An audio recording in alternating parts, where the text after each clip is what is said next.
सुप्रभात छात्रगण। आज हम कक्षा 7 की हिंदी की पुस्तक बाल महाभारत कथा में से पाठ क्रमांक 8 कर्ण के बारे में चर्चा करेंगे। पाठ क्रमांक 8 कर्ण। पिछले पाठ में हम पढ़ चुके हैं कि सूर्य के संयोग से कुंती ने जन्मजात कवच और कुंडलों से युक्त एक बालक को जन्म दिया। साथ ही अधिरथ ने उसका लालन पालन किया। वही बालक आगे चलकर कर्ण के नाम से प्रसिद्ध हुआ। पहले कृपाचार्य से और बाद में द्रोणाचार्य से कौरव पांडवों ने अस्त्र शस्त्र की शिक्षा प्राप्त की थी। विद्या में निपुणता प्राप्त करने के बाद उनके कौशलों को प्रदर्शित करने के लिए एक समारोह का आयोजन हुआ। तरह तरह के खेलों में सभी राजकुमारों ने अपनी दक्षता का प्रदर्शन किया। तीर चलाने की विद्या में अर्जुन सर्वश्रेष्ठ रहा। उसकी दक्षता देखकर सभी दर्शक अत्यधिक प्रभावित हुए, किंतु दुर्योधन का मन ईर्ष्या से जलने लगा। अभी खेल हो ही रहा था कि इतने में रंगभूमि के द्वार पर खम ठोकते हुए एक रोबीला और तेजस्वी युवक अपनी मस्तानी चाल में आकर अर्जुन के सामने खड़ा हो गया। यह युवक ही अधिरथ द्वारा पोषित कुंती पुत्र कर्ण ही था, लेकिन कर्ण के कुंती पुत्र होने की बात किसी को पता नहीं थी, मालूम नहीं थी। रंगभूमि में आते ही कर्ण ने अर्जुन को ललकारते हुए कहा, अर्जुन, जो भी करतब तुमने यहाँ दिखाए हैं उनसे बढ़कर कौशल मैं भी दिखा सकता हूँ। क्या तुम इसके लिए तैयार हो? इस चुनौती को सुनकर दुर्योधन को बड़ी प्रसन्नता हुई और वह कर्ण से बोला, बताओ हम तुम्हारे लिए क्या कर सकते हैं? कर्ण ने कहा, राजन, मैं अर्जुन से द्वंद्व युद्ध और आपसे मित्रता करना चाहता हूं।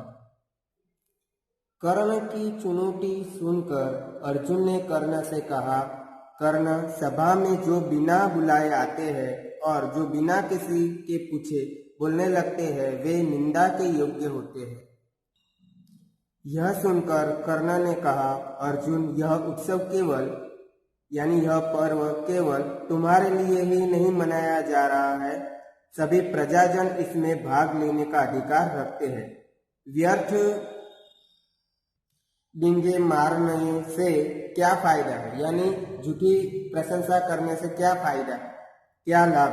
चलो तीरों से बात कर ले। कर्ण की चुनौती सुनकर दर्शकों के दो दल बन गए। एक दल अर्जुन के पक्ष का था और दूसरा कर्ण का था। कुंती के अतिरिक्त कोई नहीं जानता था कि कर्ण किसका पुत्र है। कुंती ने कर्ण को पहचान लिया था। वह लज्जा तथा भय से मूर्छित सी हो गई। कुंती की यह हालत देखकर विदुर ने दासियों को बुलाकर उसे चेत करवाया, मतलब उसको होश में लाने का प्रयत्न किया गया और उसमें कुंती को होश में लाए। इसी बीच कृपाचार्य ने कर्ण को संबोधित करते हुए कहा, अज्ञातवीर, महाराज पांडु का पुत्र और कुरुवंश का वीर अर्जुन तुम्हारे साथ द्वंद्व युद्ध करने के लिए तैयार है, किंतु तुम पहले अपना परिचय दो। तुम कौन हो, किसके पुत्र हो, किस राजकुल को तुम विभूषित करते हो? द्वंद्व युद्ध बराबर वालों में ही होता है। कुल का परिचय पाए बगैर राजकुमार कभी द्वंद्व करने को तैयार नहीं होते। कृपाचार्य की यह बात सुनकर कर्ण लज्जित हुआ। तब दुर्योधन उठ खड़ा हुआ और बोला, अगर बराबरी की बात है तो मैं आज ही कर्ण को अंग देश का राजा बनाता हूँ। यह कहकर दुर्योधन ने तुरंत यानी उसी समय पितामह भीष्म एवं पिता धृतराष्ट्र से अनुमति लेकर वहीं रंगभूमि में ही राज्याभिषेक की सामग्री मंगवाई और कर्ण का राज्याभिषेक करके उसे अंग देश का राजा घोषित कर दिया। इसी मध्य बूढ़ा अधिरथ अपने पुत्र को खोजता हुआ वहां आया। कर्ण अभी अभी अंग देश का राजा बना था। कर्ण ने पिता को नमस्कार किया और अधिरथ ने पुत्र को गले लगाया। यह देखकर भीम ने हंसते हुए कहा, सारथी के बेटे, धनुष छोड़कर हाथ में चाबुक लो। चाबुक वही तुम्हें शोभा देगा। तुम भला कब से अर्जुन के साथ द्वंद्व युद्ध करने के योग्य हो गए। यह सब देखकर सभा में खलबली मच जाती है और इसी समय सूर्य अस्त हो रहा था। इसी कारण सभा विसर्जित हो गई। मसालों और दीपकों की रोशनी में दर्शक वृंद अपनी अपनी पसंद के अनुसार अर्जुन, कर्ण और दुर्योधन की जय बोलते जाते थे। इस घटना के बहुत समय बाद एक बार इंद्र बूढ़े ब्राह्मण के वेश में अंग नरेश कर्ण के पास आए और कर्ण से उसके जन्मजात कवच और कुंडल भिक्षा में मांग लिए। इंद्र को अपने पुत्र अर्जुन की रक्षा की चिंता थी। दूसरी ओर सूर्यदेव ने भी अपने पुत्र कर्ण को सचेत कर दिया था कि इंद्र ऐसी चाल चल सकते हैं। कर्ण इतना प्रसिद्ध दानी था कि मांगने पर मना नहीं कर सकता था, अतः उसने कवच और कुंडल दे दिए। कर्ण की इस अनोखी अद्भुत दानवीरता को देखकर इंद्र आश्चर्यचकित रह जाते हैं और कर्ण की प्रशंसा करते हुए कहते हैं कि कर्ण, तुमसे मैं बहुत प्रसन्न हूँ। तुम जो भी वरदान चाहो मांगो। कर्ण ने देवराज से कहा, आप प्रसन्न है तो शत्रुओं का संहार करने वाला अपना शक्ति नामक शस्त्र मुझे प्रदान करे। बड़ी प्रसन्नता के साथ अपना वह शस्त्र कर्ण को देते हुए देवराज ने कहा, युद्ध में तुम जिस किसी को लक्ष्य करके इसका प्रयोग करोगे वह अवश्य मारा जाएगा, परंतु एक ही बार तुम इसका प्रयोग कर सकोगे।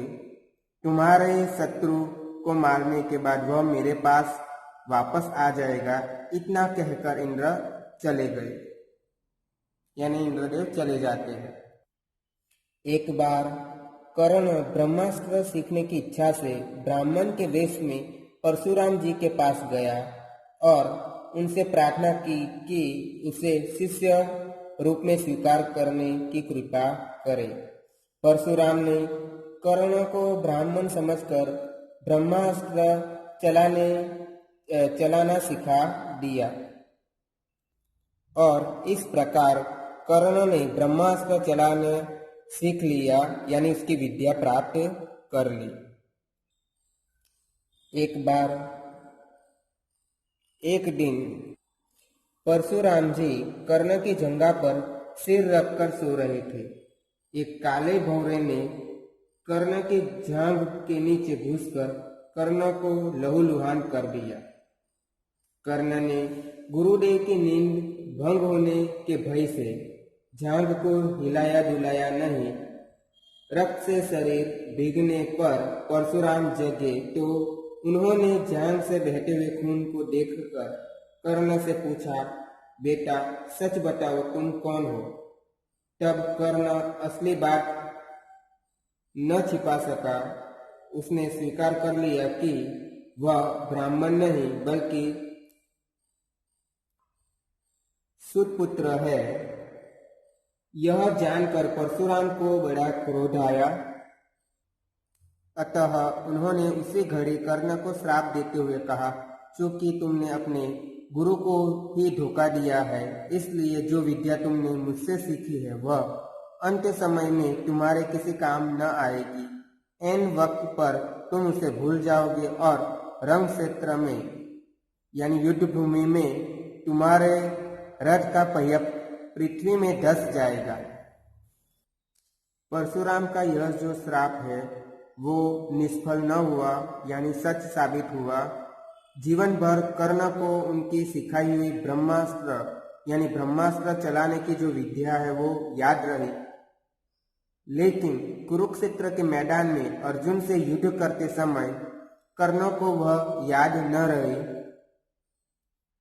दुर्योधन के घनिष्ठ मित्र कर्ण ने अंत समय तक कौरवों का साथ न छोड़ा।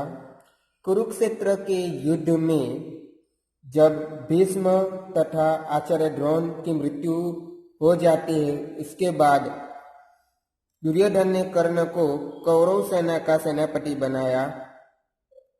तब कर्ण ने 2 दिन तक अद्भुत कुशलता के साथ यानी अनोखी कुशलता निपुणता के साथ युद्ध का संचालन किया।